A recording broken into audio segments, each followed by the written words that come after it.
Hello, welcome to the Diaspora Forum, the D Forum, where we discuss our affairs ourselves and try to deconstruct the miseducation of our people. Today's topic, it's a very heavy one that we all will have to contribute one way or the other. So I look forward to your comments down below. And if you have not subscribed, please consider subscribing to help us in our interviews and going to places to look for people to discuss with, so as to make this effort, worth its while. Today's topic is a very heavy one. It's from an email. A person of color in America wrote to me, asking me about some things that they noticed and they want me to address, so that probably maybe other people of color from the continent will respond to it, and then they will see how it is. I am not holding any brief for any person per se. If you have your opinion, please, I'll be very glad to hear from you directly, and then other people might read what you say and then make sense of whatever we're saying here. So like I said, before we jump into it, this segment is introduction. This is a social commentary on the struggles and trials of all people of color in diaspora, because the story is the same everywhere. We look forward to hearing from you. Ring the bell, share, like us on social media, and we look forward to hearing from you. See you soon. Thank you. Okay, in this segment, this is the topic and discussion of the day. Like I said, it's an email someone from the United States here wrote to me and told me, hey, yes, there's a friction between the African Americans here and African migrants that come to United States. They claim, according to him in the letter, that it seems as if Africans from the continent look down at them in the United States. And then what else did they say again? Let me look at my phone quickly. That they do not participate in the struggles in United States. And then finally, they do not participate in the struggles in the United States. And then they do not understand the kinds of things that they went through decades and decades, but are too quick to take advantage of the proceeds of the struggle, which makes a lot of sense. And I think that is one thing that he says it really hurts to see other people come and take advantage of the benefit they've been struggling, something that other people look down at them at. Why is this? When they too can see the benefits of the struggle they're fighting for. And then finally, let me see again, what did he say?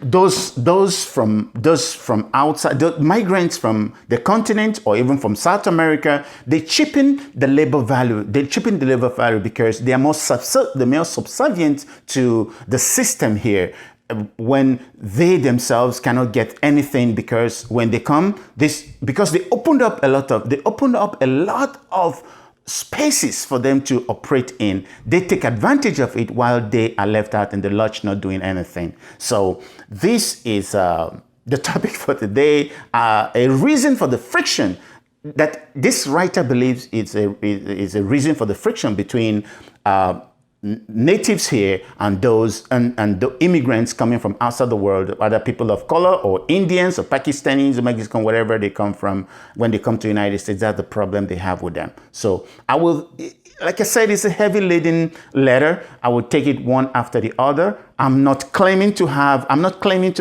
answers to all of this. And so please, wherever you are, whatever you think about this, if I'm wrong, please, I will be very, very glad to hear from you and say, this is the way it should be, or if I'm wrong about it, you correct me, and I'll be very glad to accept what you said. Thank you very much.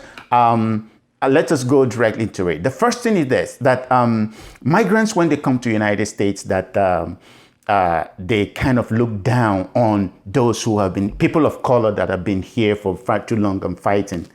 The writer is right, but my problem with that is this. One, I am not sure this is a statement or if this is a question. Speaking for myself, when I came to the United States, honestly speaking, I was initially intimidated by the system. I repeat, I was intimidated by the system. In other words, I had to learn. And in trying to learn, I kept to myself. This might be symptomatic of what other people do as well. I'm not saying that is what they do. I'm not actually speaking for everybody, but this is from my experience. This is what I did. I had to learn the system. And then, another thing is this. Coming to America is a kind of investment for an average migrant from other parts of the world. It's an investment. So when we come here, one wants to do everything in its power to make a little money and send money back to those people at home, because the truth is this. One of the main reasons people come here is the exchange rate. By the time we make whatever that we make here, when we take it home, when we exchange it, it multiplies into something more. And then people make use of it. So when people come here, it takes us almost 2, 3, 4 years to get our documents together. Nobody wants to get at the wrong side of the law. So that is why, again, I say myself, I'm speaking for myself. That is why someone like me would rather lay low, stay out of the police, stay out of radar. Not because we're afraid, not because we do not understand what struggle is, but the truth is this: it is an investment. People don't just come to United States because they're on vacation. They labor. That's why most African immigrants, when they come here, they take 2 jobs, 3 jobs, 4 jobs. They have no time. Any time they get to the house is to go to bed and get up the next morning. That is one. Again, I could be wrong, but this is where I saw it. In my own case, when I came to the United States, honestly speaking, I worked at UPS, and then I was a substitute teacher. It was not enough, and then I jumped into the military. I was in the military for 16 years. Like I said in my introduction, as a veteran. All my life, that's what I knew. But guess what? Not everybody would like to do that. But the truth is this: at the end of the day, coming to America for most immigrants is an investment. So it's not, I don't think anybody thinks they're better than anybody else, or if they keep to themselves. Has it ever occurred to people that it may be because they feel intimidated by the system? Because some people, not everybody, because some people actually come from money in Africa. I'm serious. Some people come from solid money in Africa. But those type of people, you don't see them because they are in schools. They don't work. No matter what they pay in the United States, it's too little for them. They have servants in the United States. But for those of us who have nothing, repeat, I came from nothing. So it behooved me to do everything I can to repay the debt I owe to come to the United States and take care of my parents waiting for me to hear from me every Saturday or Sunday. I hope that makes sense. If it doesn't, again, I look forward to hearing from you on this. The next thing is this, that the writer said they don't live, African immigrants or immigrants from different parts of the world do not live amongst them, so they do not experience the challenges that they face, while they talk about them negatively. They are more subservient, and then they take advantage of the struggle, the process of the struggle that they've been going through decades and decades. This looks true, but the truth is this. This is a product of the miseducation of our people. This is a result of the racist policies in this country. By taking away the industries from where minorities live and putting them in another place. When immigrants come, they go to those places where they can find those jobs, while those that are natives are locked in at home where they were raised from birth. These are policies. These are government policies designed. It's a systemic thing designed to lock a group of people in. and it's affecting them. Unfortunately, instead of the system to build amenities, to build up those minorities, they make it possible through H-1B visa, through farmers, seasonal labor, or whatever, for people coming from other countries to come and pick up jobs that the minorities in the country would have done.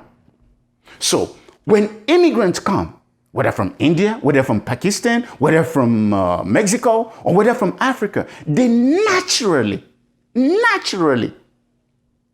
flow to where the jobs are, where the industries are. And that's why, visually speaking, it seems they don't want to live there. No, it's because, look, they have nothing. They have no ties to anything when they arrive here. So naturally, they go, because they have nothing, anywhere they find accommodation. Maybe 2, 3 of them live together. They manage there. The system has pitched us against one another. And it's like, hey, someone is being distant and it does not like what the other person is doing. Yeah, he said it really hurts because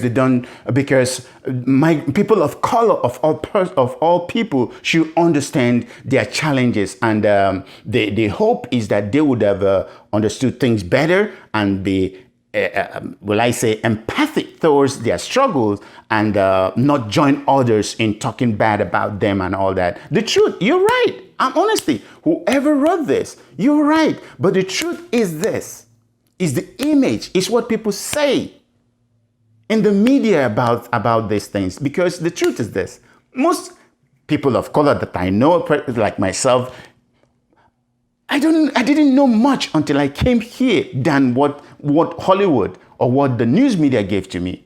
Just the same way, African Americans, a lot of them do not have solid information about Africans than the movies Hollywood have churned out about Africa, whether the Tarzans or anything about the whole of Africa being a place just to come and watch animals. It is sad, but that is what this program is about. That we have to fight it. We have to explain to one another. Because just as this guy wrote to me, this is the same way that people of color, Africans coming here, African migrants coming to the United States complain to me that, hey, guess what? They don't feel welcome by their other peoples of color when they come to this place. They feel that people of color should understand their challenges when they come here. It was tough for me as a soldier in the beginning. It was tough for me when I started. They made me want to quit, but I just held fast. And to God be the glory. Things worked out. So we have to understand ourselves. I mean, one has to understand where the African immigrant is coming from. Because that's why most African immigrants, all they have is education and hard work. They are reticent for a purpose. They keep quiet for a purpose. They stay away from the law authorities for a purpose. Because guess what? If you go for those interviews at immigration offices, if you have a rap on your sheet, it's done. Who will help? No one. That is why they try to keep their records straight when they come to this country, and not because they do not like anybody or they have anything against anybody, except for the damage of miseducation. This we have to fight.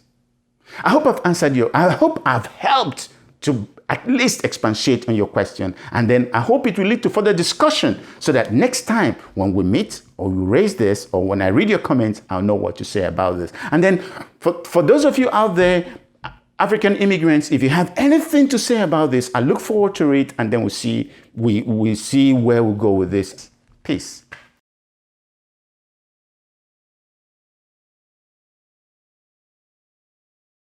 Hello, you're back again to D Forum. This is the third segment, where we do shout outs to prominent people of color from around the world. That's men and women that have distinguished themselves in whether in business, whether in academics or sports, whatever it is. We find them and then tell them that we're proud of them, what they're doing. So today we're going to start in Canada. And we really want to give a big shout out to the able minister, K.C. Madu. He's at the Ministry of Municipal Affairs, Canada. Minister Madu was elected to the Legislative Assembly of Alberta on April 16, 2019 as the MLA for Edmonton Southwest. He's a lawyer. He and his wife migrated to Canada in 2005.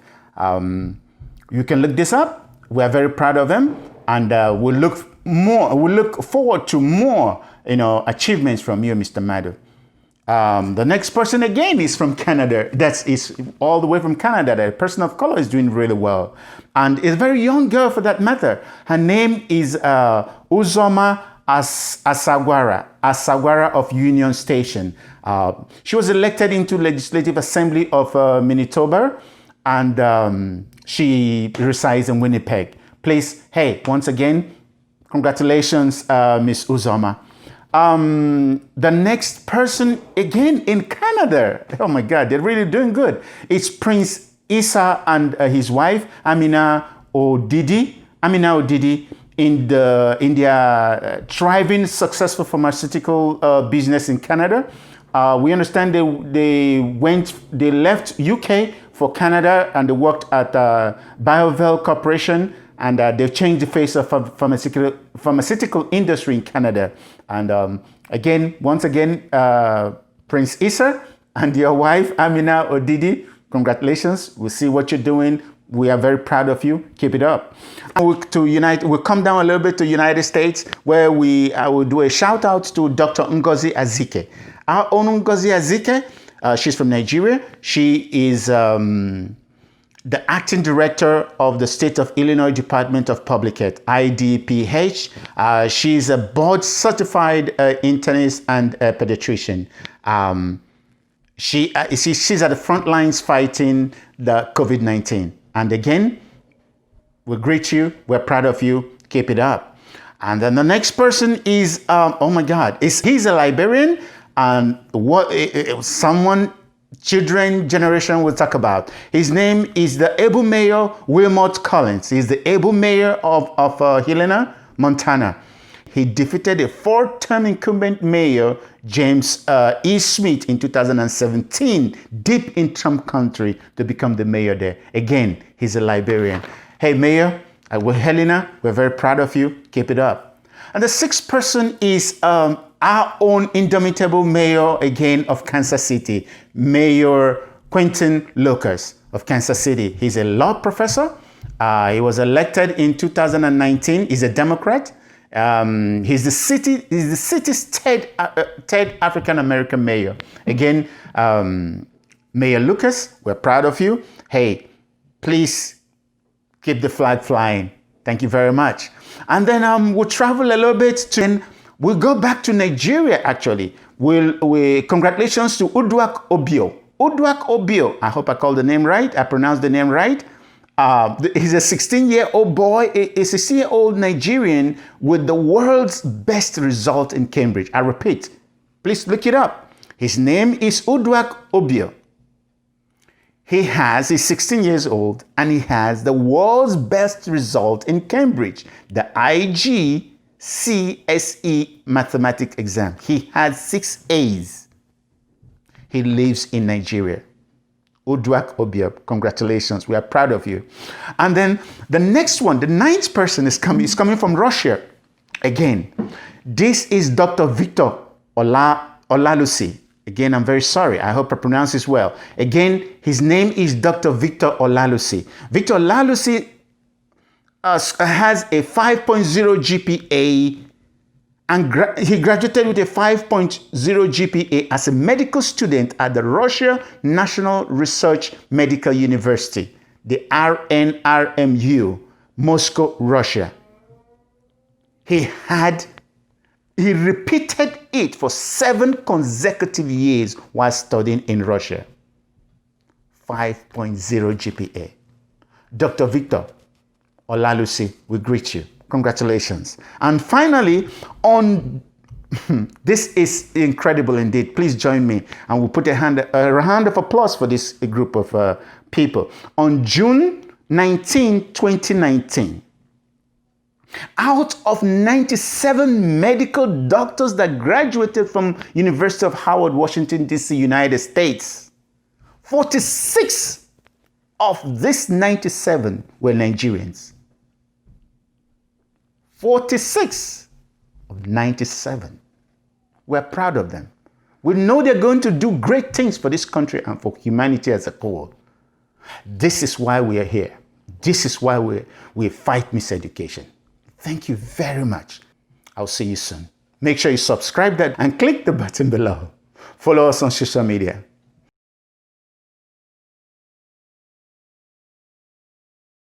You're welcome back to D Forum.